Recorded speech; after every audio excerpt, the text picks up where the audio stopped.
Good Heidi, you're just afternoon, everybody. Welcome to this afternoon's Lunch and Learn Preceptor training session. We're glad to have you on board. My name is Heidi Bates. If I've not met you, I'm the director of the Integrated Dietetic Internship at the University of Alberta.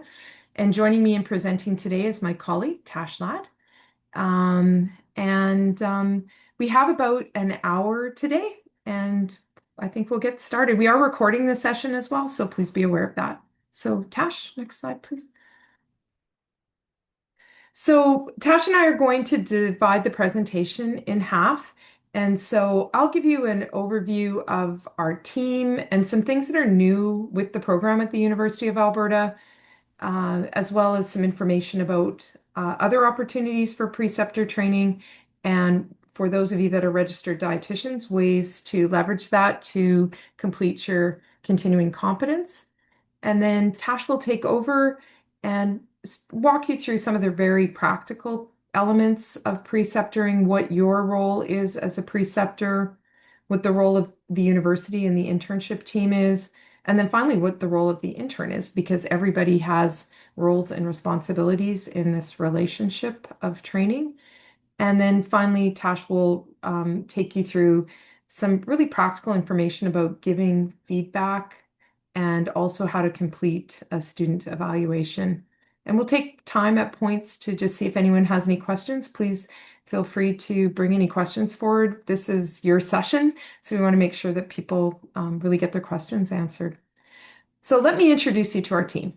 So at the University of Alberta, we have three people that work in a dedicated team to support internships. So I am the director of the internship. My job is to oversee all of the internship operations and our accreditation and all of those kinds of larger management pieces. Tash Ladd is with us today, and Tash is the dietetic internship coordinator at the University of Alberta. She is responsible for supporting all of the interns that are in practicum. So Tash monitors their performance. Any evaluations that you complete will go to the intern and to Tash so that she can make sure that the student is progressing. Tash also provides mentoring and general support for the interns so that their experience in internship can be pretty linear and enjoyable and successful. Another part of her role is supporting preceptors, and she's been doing a lot of work on that front since she joined our team in December of 25. And we're going to tell you a little bit more about some of those other supports for preceptors in just a moment. And then finally, Holly Kamenka. Holly is a registered dietitian at the University of Alberta. For our team, she plays the role of HSPNet coordinator. So Holly is the person that plans and coordinates intern placements with all of our various partners using HSPNet or the Health Sciences Placement Network. Next one, Tash. And our team, we also have another branch of our team, another valuable part of our team that is based with Alberta Health Services. So we have Jennifer Alexander, who is the Director of Provincial Education and Practice with AHS. And Jennifer's role involves education strategies for dietitians within AHS. She also is charged with looking at, the health workforce needs for dietitians, which involves some interplay with internship and training for sure. Jocelyn Armstrong is an internship lead with Alberta Health Services. Jocelyn supports food service management and community preceptors in AHS. And she also supports our students while they complete a truth and reconciliation focused program called Food is Our Medicine. And I'll tell you a little bit more about that program in just a sec. Megan Olson, also with Alberta Health Services as an internship lead, supports clinical preceptors. And Megan also provides education and orientation for dietetic interns before their clinical placements through a series of clinical orientation sessions. And last but certainly not least is Tracy Yagani. Tracy is Alberta Health Services HSPNet coordinator. So Holly Kamenka plans placements and sends them through HSPNet to our various partners. Tracy Yagani receives all placement requests coming to Alberta Health Services. And Tracy also arranges for all the students IT accesses, laptops, all of those sort of technical things needed to support information systems access and door access within HS. So we're really lucky we have a great team of people. So there's lots going on with our program and lots going on in academia generally, but I'm happy to just tell you about some of the highlights. I did mention Food is Our Medicine. Food is Our Medicine is a program of Nourish, and Nourish is a not-for-profit association that is focused on educating everyone about truth and reconciliation. Nourish has Food is Our Medicine as a program underneath it. It's a wonderful program focused specifically on helping people to understand Indigenous foodways and the meaning of food in Indigenous cultures. And all of our students complete the Food is Our Medicine program. They do it over the course of their whole internship year. It involves completing some online modules as well as participating in sharing sessions that are facilitated by an Indigenous elder, Elder Darlene Peacock. And it's just such an amazing program. For those of you who are looking for other professional practice or continuing education opportunities, I strongly recommend that you check out Nourish, Food is Our Medicine. It is just an amazing program, and our students describe it as being transformative. So great feedback there. We've also done lots of work just sorts of on documents over the last several months. So our preceptor overviews have all been updated. These documents give preceptors in all of the different areas of practice. So food service, project management, population and public health, and clinical guidance on what the focus is of the rotation that you would have the student for, where you should be tailoring your structure of the placement, and also information about what the students would have done before they come to you. So you sort of know that kind of thing as well, where the starting point is. We've also piloted in the last year revised evaluation forms that are condensed a little bit. We wanted to make the evaluation form not so long. The feedback in the pilot was universally very positive, and all of these forms are available to you through our Preceptor Portal, which has also gone through revisions, and I'll tell you a little bit more about that in just a sec. In terms of things happening in our classrooms, the university will be introducing 3 new classroom-based courses in the dietetic specialization program beginning in 2027 and 28. Students in year 2 will take 2 courses, one focused exclusively on nutrition assessment, and the second focused on counseling strategies and nutrition education and counseling. In their 3rd year, the students will have access to the 3rd new course, which is focused on integrating knowledge into practice. So it will see the students working with complex cases, simulation, so that they can really hit the ground running when they come into practicum, particularly in clinical. We also want to thank all of the dietitians from Alberta Health Services who are presenting guest lectures in our undergraduate courses. That interplay between our practice community and the classroom has been really amazing. It gives students that absolute real world understanding of what to expect and what is required in practice and has been really helpful. And we've had great feedback from the students about their experiences with the dietitians that they've met and learned from in our undergrad classes. Thanks, Tasha. So the internship has had a preceptor website or portal for some time. It's gone through a major overhaul thanks to Tash, and we invite all of you to check it out. Tash has just put the link to the preceptor portal in the chat if you want to check it out. It's a website. It hosts information about the program. It hosts all of our documents that preceptors might need, including those preceptor overviews, evaluation forms.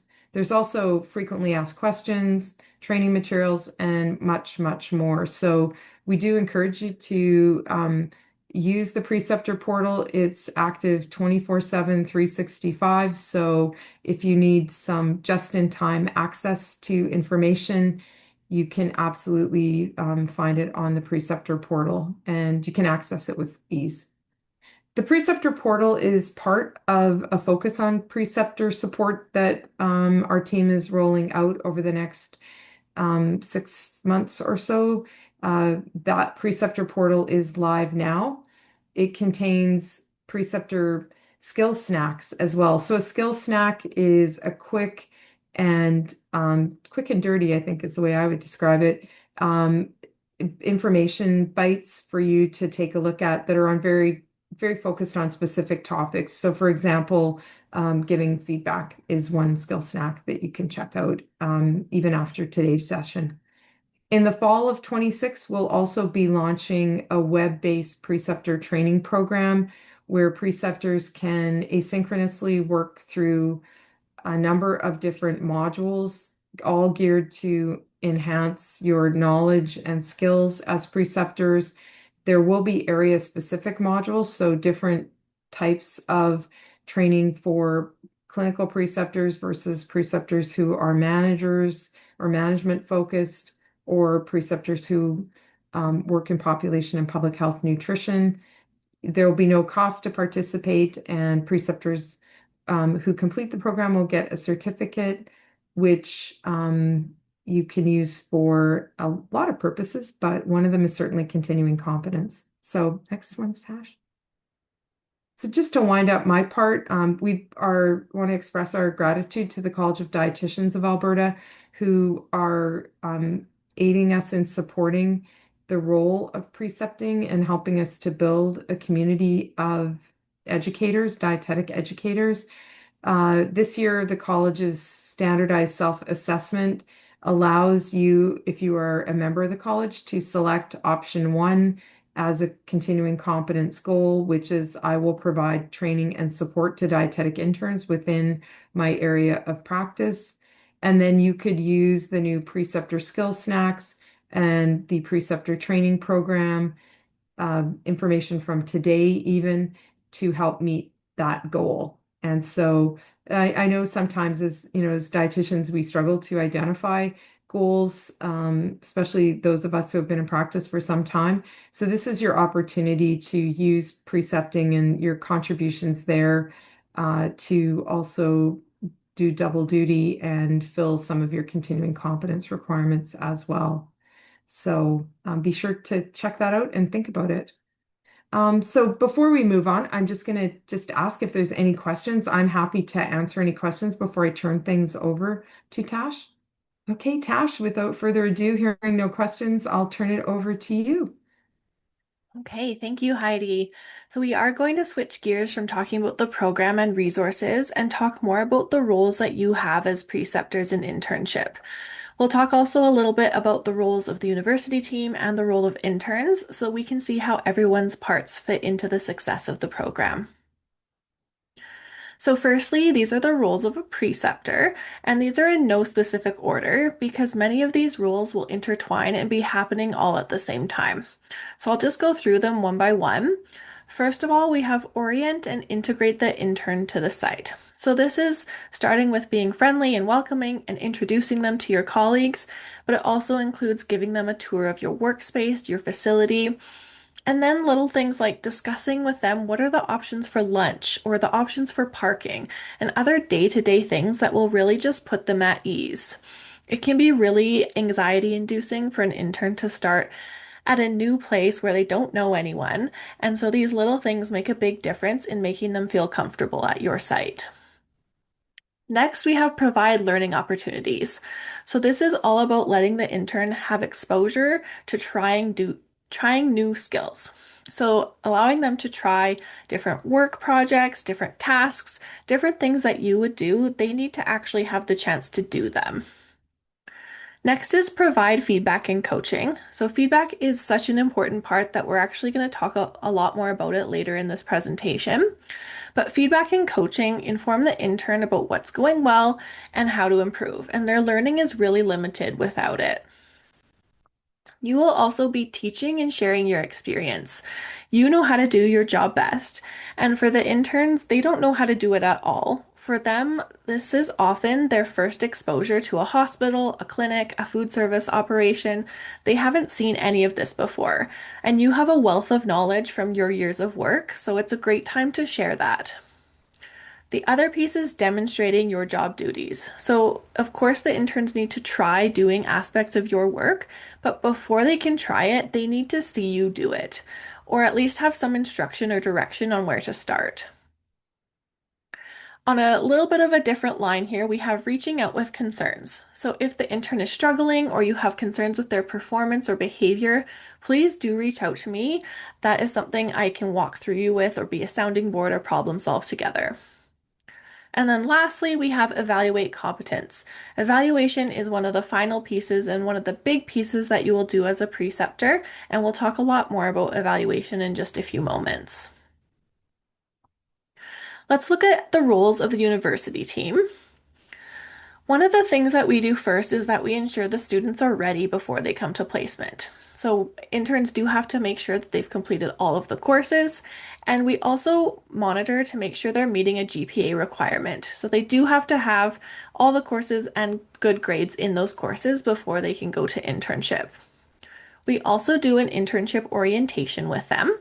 And so there's an online component as well as an in-person piece where we orient them to what to expect throughout their internship.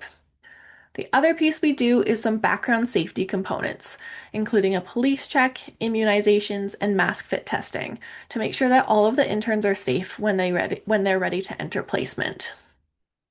The university is also responsible for planning and coordinating placements. The university works with the placement partners to try and find the right preceptor at the right time in the right location. We also look a little bit at the interns' housing options, where they're from and where they have friends and family that they can stay with. And we have to account for the course order. So interns are split into 3 groups, and all interns throughout the year will do clinical, food service, and community rotations, but they'll all do them in different orders. The other thing we do look at is preceptor frequency, so trying to be as fair as possible in terms of making sure that preceptors are not getting an intern every single term unless they're asking for that, and making sure everyone gets a chance to precept. Another piece that we do is that we ensure a standard evaluation process and monitoring of skills. So this piece is really important. All of you work in such unique areas and have unique tasks, but it's important that evaluation is fair and standardized throughout internship. So we are responsible for creating the evaluation tools that you will use. We also monitor the progression. So preceptors will just see the students for the weeks of that placement, but we see the students through the whole internship and are able to see their progress through time. Another big piece that the university does is coach and support interns. So you do this on your end, and I will also be doing it on my end. I'll be meeting with the students every 6 weeks or so throughout their entire internship, and more often if students are needing more support. I am their go-to person for questions, concerns, challenges, and struggles. The university will also be the one to administer the final grades.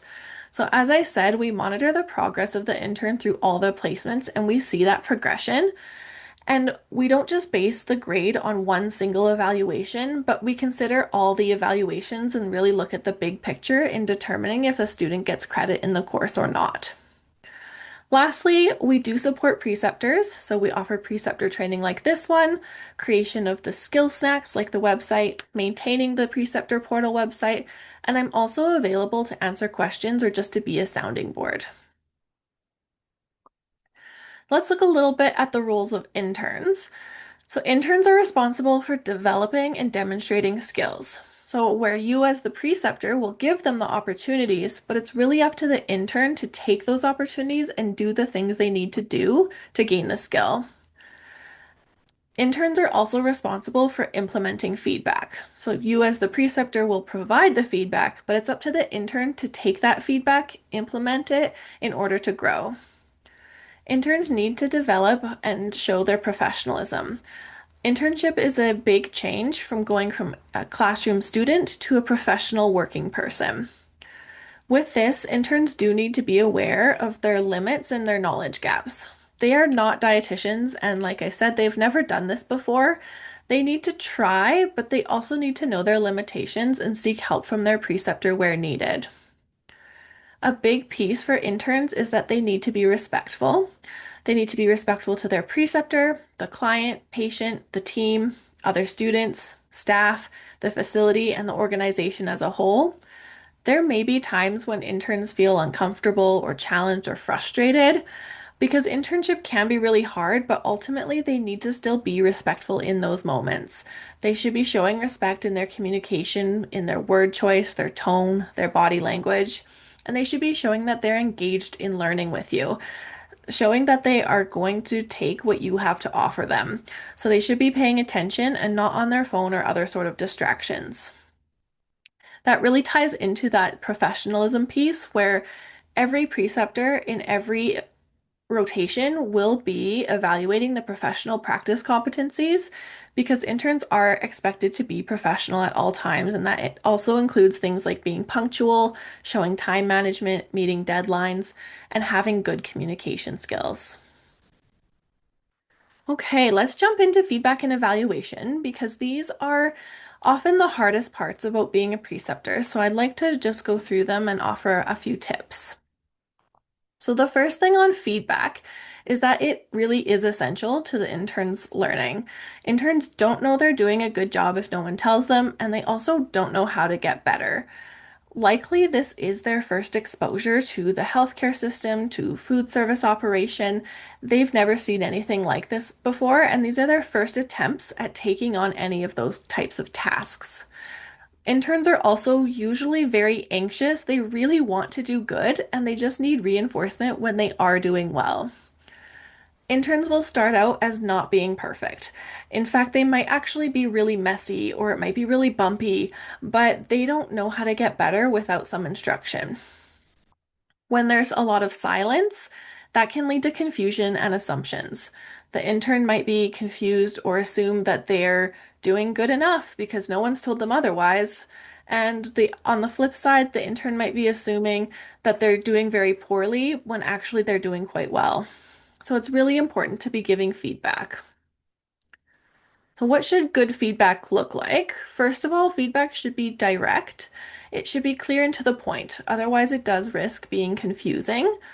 The interns are expecting feedback, so there's no need to be subtle. Throughout their orientation, we've told them that preceptors will be giving them feedback and instruction. So go ahead and do that because they are expecting you to do it. Feedback should also be specific. So instead of saying, that was good, well, what was good about it? And instead of saying, oh, next time you'll do better, well, how could it be better? What exactly does the intern need to do differently for them to improve?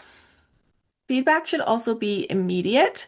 It's important to give feedback while the performance or the skill is fresh in everyone's mind. So it's not very helpful to say, "Oh, remember last week when you did that thing?" Well, no, they might not remember what happened last week. But not only do they not remember, they also need time to implement that feedback and grow. So if feedback isn't given immediately, they won't have time to implement it because the placements are only so long.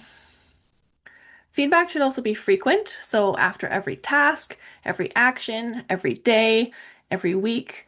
It will depend on your placement area and what kind of makes sense with the flow of your work, but more often is better. The more often the intern gets feedback, the more they know if they're making the expected improvements and how much farther they still have to go. Feedback should also be practical, should be realistic, doable, and action focused. And it also should be honest. Sometimes there will be feedback that will be hard to say, and it will be hard for the intern to hear, but it does need to be said. They do need to know. And on that note, with those feedback pieces that can maybe be hard, it's important to still keep it respectful. So your word choice and tone can make a really big difference, as well as giving the feedback in a private area. Having a closed door conversation can make it a big difference for the intern in feeling safe and being willing to accept that feedback. So we're going to move away from feedback and talk about evaluation. So whereas feedback is something that you're doing regularly throughout the entire placement, evaluation is something that happens at the end. With the evaluation piece, it's really important to compare to the KPIs, which are the key performance indicators. This really sets the standard. And as I mentioned earlier, how it's the university's role to set a standard for evaluation, the KPI are that standard, and they are what help to make internship a fair evaluation across all placements for all students, despite there being very different working areas. What you do in an evaluation is really look at comparing your observations of what the intern performed to the KPIs. And this will make your evaluation defensible and evidence-based and also action-oriented. So I'll go through some tips on evaluation. So the first tip is actually something you will do well before you actually write the evaluation, which is to keep notes throughout the placement. If you keep notes on what the intern was doing, how the intern acted, if they've implemented your feedback, you'll be able to know what observations you've made and be able to compare those to the KPI. The second point is to compare to the KPI and not to the preceptor. So students will not be at the level of their preceptor. The KPI describe what competent looks like at entry to practice, but preceptors are not practicing at entry to practice. Oftentimes, they are practicing as proficient or experts, which they have years and years of practice on top of their entry level. And so that's why we don't want to be comparing the student to the preceptor. It's really about competency at entry to practice, which is what the KPIs describe. Another piece is to not leave room for future placements. So sometimes there's this line of thinking of, oh, well, the student's only in their first placement, so I guess they can't be competent yet. But that's not necessarily the case.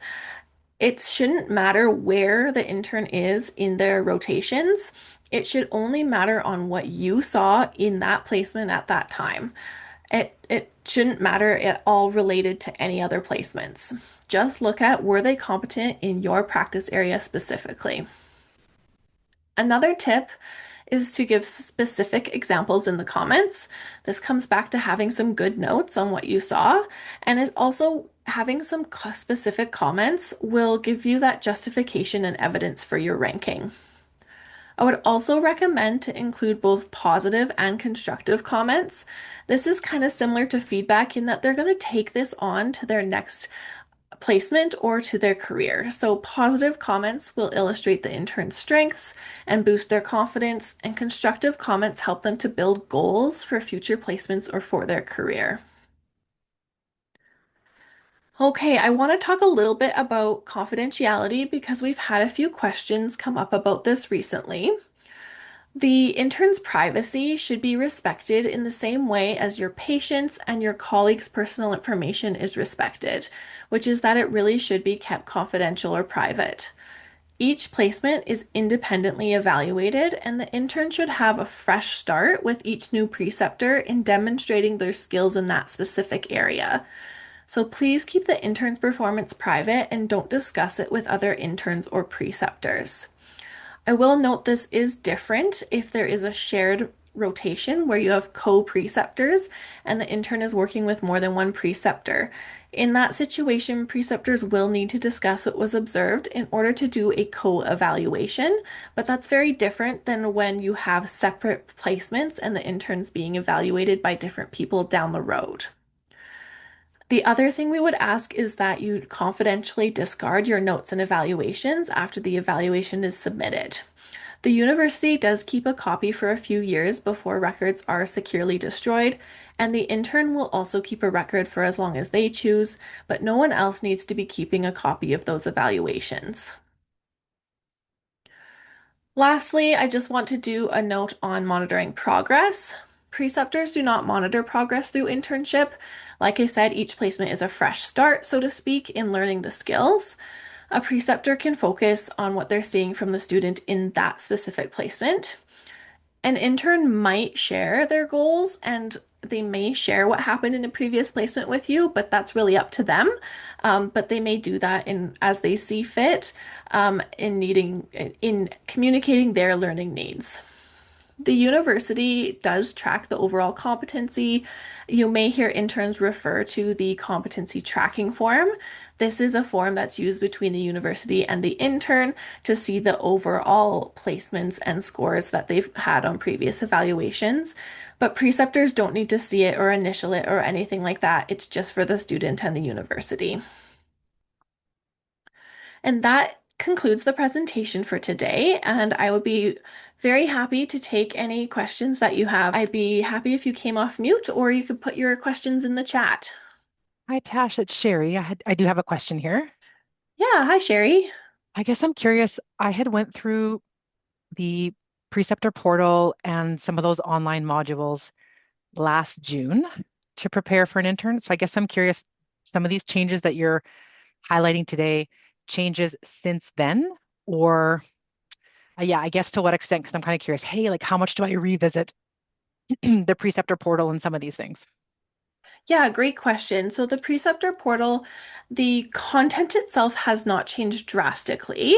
It's more of a visual and navigational change. So it Okay. looks a lot different and things will be found in different places, but we've tried to make that a lot more user friendly. The Okay. things that will certainly have changed a little bit is the evaluation forms. Those have been updated.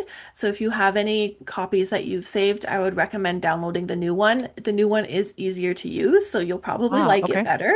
Okay. And then the preceptor overviews have also been updated. So that would be another document that you could look at that is different.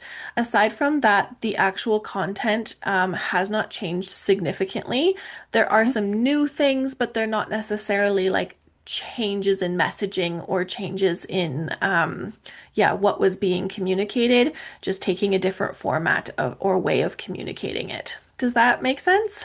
It does, yeah, because now I think you're right. Like you're right. I probably need to revisit now to prepare probably for an upcoming intern fairly soon. Yeah, I should check out the new evaluation form and just get familiar with that. So yeah, that's helpful. Yeah, I yeah. I will spend some time checking it out then. Yeah, awesome. And the competencies haven't changed. It's more of a structural, visual piece of the evaluation form. It just looks a little bit different. It's shorter and Okay. easier to use, but the competencies are the same. Okay, good. Thank you. You're welcome.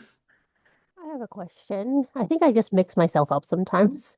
So let's say I got a intern for intro to clinical and then an intern that is for advanced clinical. Obviously, like critical thinking skills are not the same for intro versus advanced. So let's say for intro, you know, are they competent in that level or competent for, you know, the the end? Like, um, you know what I'm trying, I don't know if I'm getting myself clear. Yeah, yeah. So it'd be, are they competent in your practice area as compared to the KPIs? So the KPIs describe what advanced beginner and what competent look like. There's some kind of specific language on there about what each of the skills looks like at a competent level. So then it's up to you to decide, are they more similar to a novice, advanced beginner, or competent in your area? Like, what did you see them do?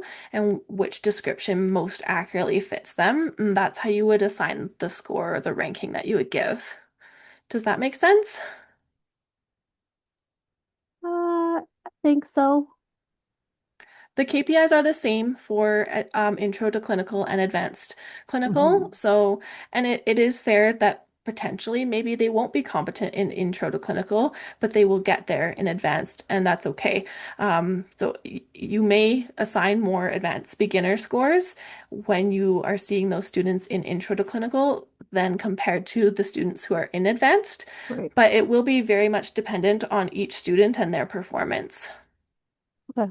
Yeah, because I've had them in both, so I sometimes get myself confused on where they fall. Yeah, it's always coming back to the KPIs and what you actually see.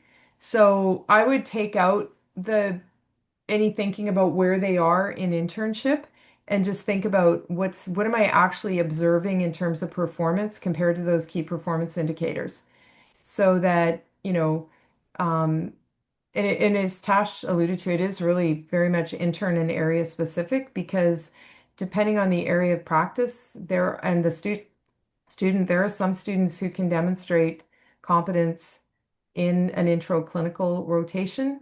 They still are going to go through advanced clinical. It's not like we cancel those rotations for them. They still go through all that and they still have to demonstrate competence over and over again because if you have it, it should stick, right? Mhm. But the biggest, most important thing for preceptors is just you don't need to leave room for them to get better. You don't need to, you just can, because it's evidence-based, right? So you can only call it on what you've actually seen compared to the comparative standard, just in the same way that, if we were looking at malnutrition status in a patient, even if we see in their chart that they were malnourished before, we still would screen them for malnutrition and call it as it is that day, not what it might be or what it was in the past. Hi, Tash. It's Carol. Hi. Hi. I'll just put my camera on. How are you? Good. How are you? Good. One of the things that I've always struggled with having interns is just your point about, I'm just reflecting on your point about competent, um, putting the interns as competent in your practice area. Like, let's say, even if it's their first rotation, second, or even halfway through. And obviously if there was any type of something alarming, I would connect with, but if you can expand on that and give me some guide, because sometimes I feel more comfortable rating someone maybe as advanced rather than competent. Do you know, and do they need to be competent in order to progress to the next rotation? Because I don't want to overinflate what they're, yeah. Anyhow, if you can help me out with that. Sure. Yeah. So I'm going to speak to kind of the second piece first, where you asked, do they need competent to progress? Hmm. So, yes and no. So what happens is what we do, like I said, we look at the big picture and all rotations. So no one evaluation is the deciding factor. And what we have for each course is a course syllabus or a course outline, which describes what they need to get credit in a course. And so, like for a clinical practice area, what that looks like is 80% across their rotations, as well as they need to get competent in every skill twice. And so, this does leave some room for advanced beginner scores. We know that it's not possible to be competent in every area in 4 weeks. And sometimes, the nature of the placement, whether that's, it was really busy or it's going from adults to peds, like there's different challenges different interns will have and different reasons why placements might be more challenging. And so they aren't required to be perfect. They don't need to get competent in absolutely everything. It's just not realistic. They will be able to move on to their next placement. We don't cancel placements based on the scores that were given.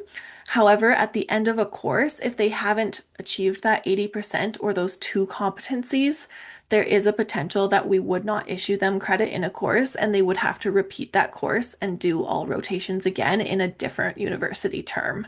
But that is not something that the preceptors decide or know about. That is just between the student and the university. You just evaluate what you see and don't really consider the big picture because ultimately that shouldn't impact your scores. You should just be evaluating fairly based on your observations compared to the KPI, not if you think they should go forward, what's going to happen next. That's not really what we're hoping for. Does that answer the question?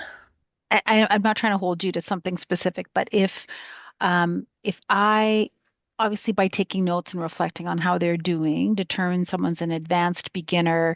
I like obviously I'm not looking to fail, but I don't want to say they're completely competent in something. I mean, I work in education resources, not necessarily in public health or um, so we can give some advanced beginner um, but if we're feeling like they're not going to reach their competent status, then we should do a bit more intervention kind of with them, like throughout the course. I think yeah, I just struggle with that because I don't want to hold people back and you want to give someone a great internship experience. But how do you say you're competent in something after just 4 weeks?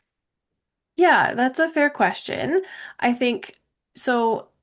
I guess it should never come as a surprise to the intern if they're going to get Right. advanced beginner competent. They should kind of know, Okay. based on the feedback and conversations that have been happening throughout their placement.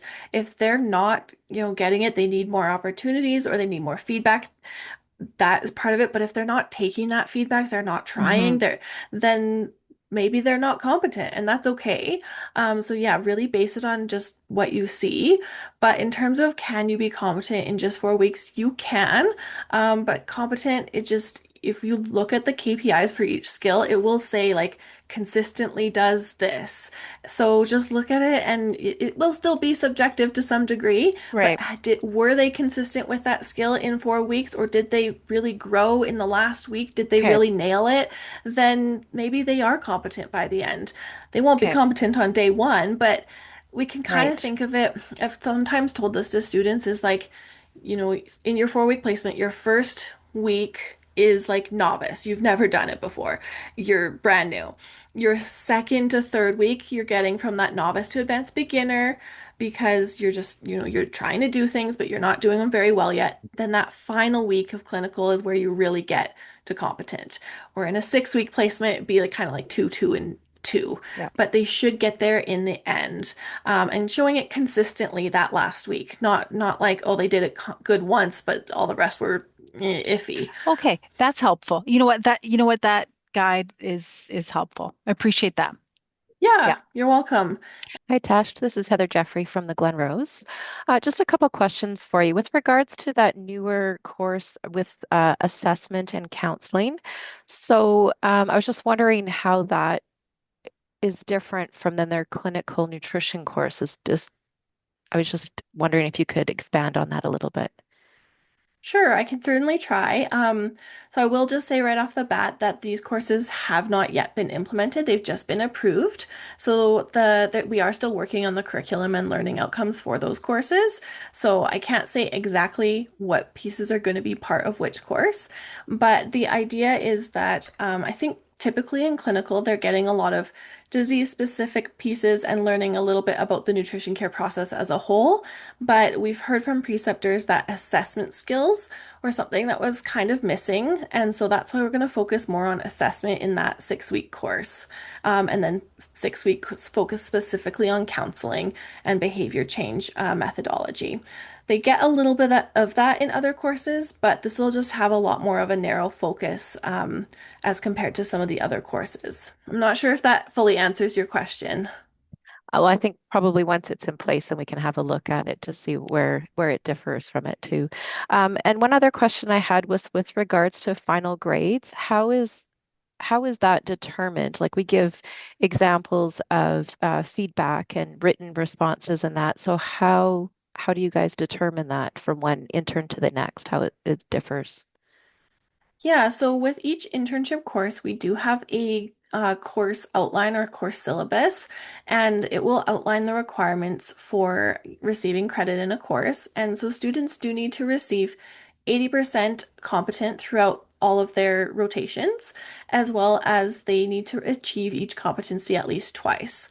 So this does allow them to have some opportunities where maybe they aren't going to be competent every single time. We know that some courses, some rotations are more challenging or shorter than others. So we look at the big picture of all rotations before assigning a grade. Great, thank you. Yeah. I'm just going to jump over to the chat. I see we've got a couple of questions. So Caitlin says, a couple of questions. What is the process when interns are not considered competent in a placement, particularly in a final clinical placement? Can interns use preceptors as references when they are applying for jobs after internship? Okay, so if they are not considered competent in a final placement, particularly a final clinical placement, this is where we will look at their performance throughout all of their clinical rotations. If they don't achieve competency in that final rotation, that doesn't necessarily mean they won't receive credit in a course, but it may also mean that they don't. It really will depend on the big picture and how they've done in all rotations. And if a student has not achieved competency, then they will need to repeat the course at a later term. So we will have students not get credit, but then do an additional placement in the future. Can interns use preceptors as references? Yes, absolutely. Preceptors are often they are the ones who've had the direct observation of the performance of those skills. And so if an intern would like the preceptor to reference those skills in a job application, then absolutely they can do that. Nicole asks, wondering if it's okay to keep a copy of the student's evaluation for the purposes of giving a reference. I found it hard to remember specific examples.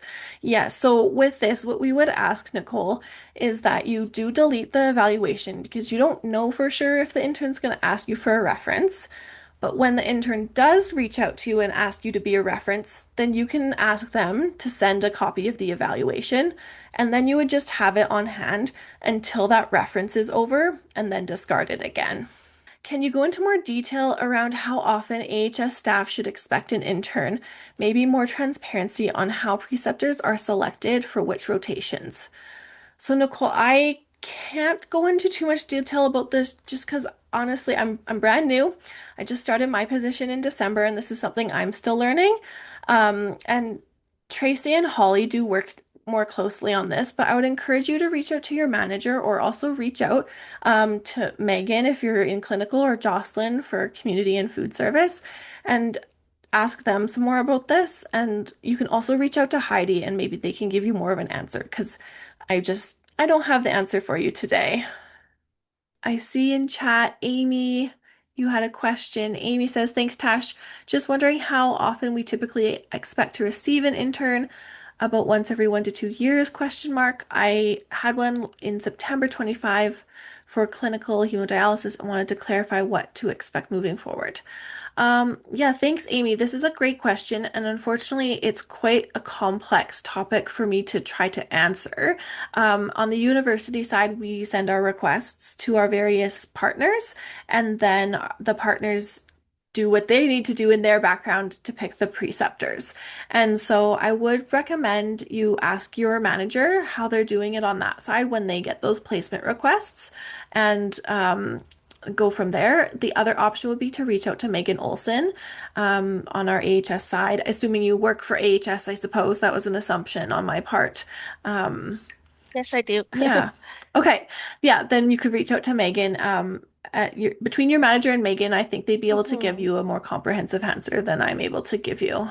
Sounds good. I heard from a manager. She's like, "Do you want to take another intern this year?" So I was like curious, like, is it every year now? So I was just wondering. Yeah, yeah, it's we can't really give a number on how often it is. There's a lot of variation, I would say. Depends on the practice area, depends on the location. Like, yeah, it's a hard question to answer. Thanks for trying. I appreciate it. Yeah. Thanks, Amy. Kelly says, I'm curious how to have interns more often. I love having interns. Okay, Kelly, that's great. Maybe talk to your manager and then send our team a message and we can see about having you take more interns. If we had an student with a particular area of interest, is there any ability to, well, experience standpoint, not a grade standpoint? Unfortunately not, because at certain points in the year they would be starting another course for one thing. Even now, like the group of students that were in clinical in the winter term, they finished on Friday. In order for them to write the CDRE in May and come into registration in order to do that, they um, couldn't consider an extension. And then it's really the internship is about bringing them to base entry to practice. If they have the other areas of, you know, dietetics that they wish to explore, that's more starts to be really more moving into their continuing competence and career exploration. So within the bounds of the program, we do ask the students, just so do you have areas of interest, places that you want to practice? And if we can, we do try to align their interests with, what's available in terms of placement capacity. If that doesn't work out, then it really, I mean, our focus is bring them to competence so they can come into registration more so than looking at extensions for the experience only. That makes sense. Yeah, thank you. Good question. Hilda asks, will the students still be required to complete a learning plan to be signed by the preceptor? Yes, yes. In all placement, students do a learning activity plan, which is on their side the evidence that they have completed tasks to bring them to competency.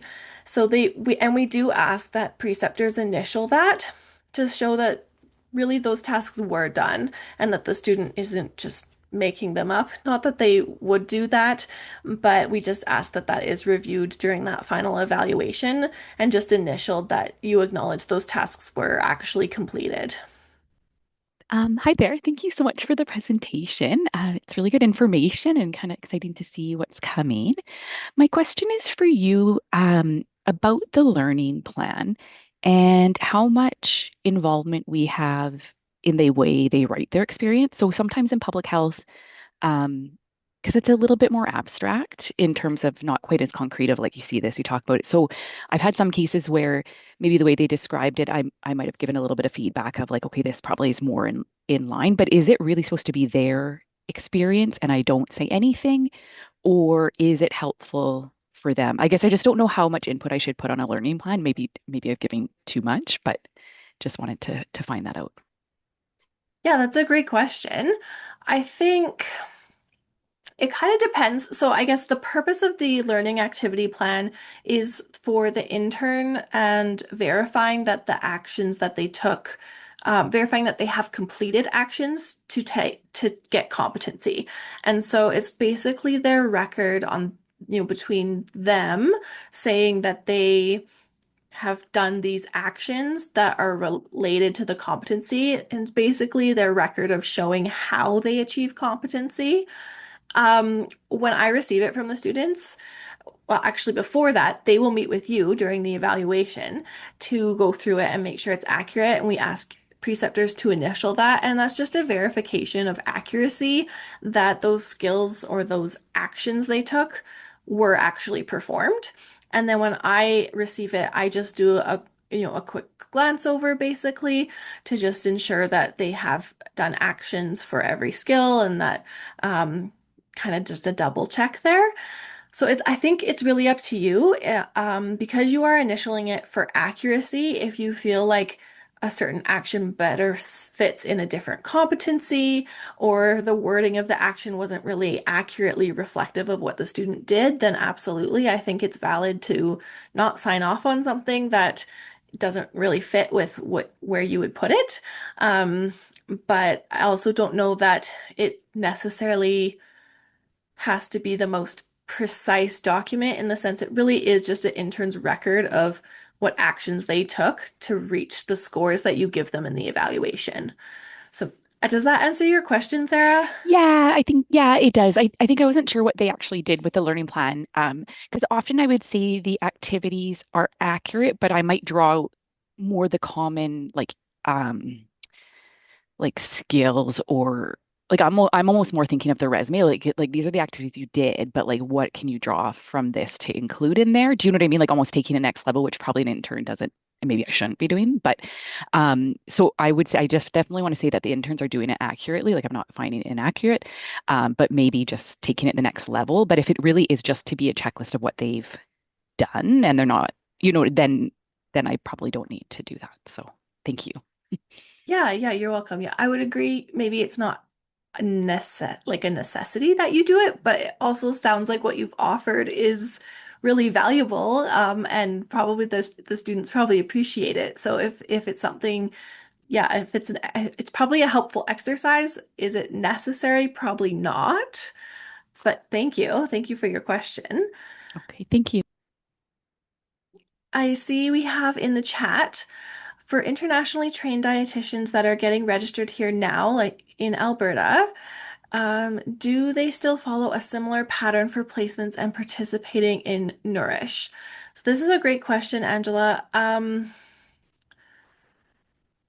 just thinking how to answer it best. So, do they follow a similar path for placements. Yes and no. The internationally trained dietitians may or may not need to complete an entire internship.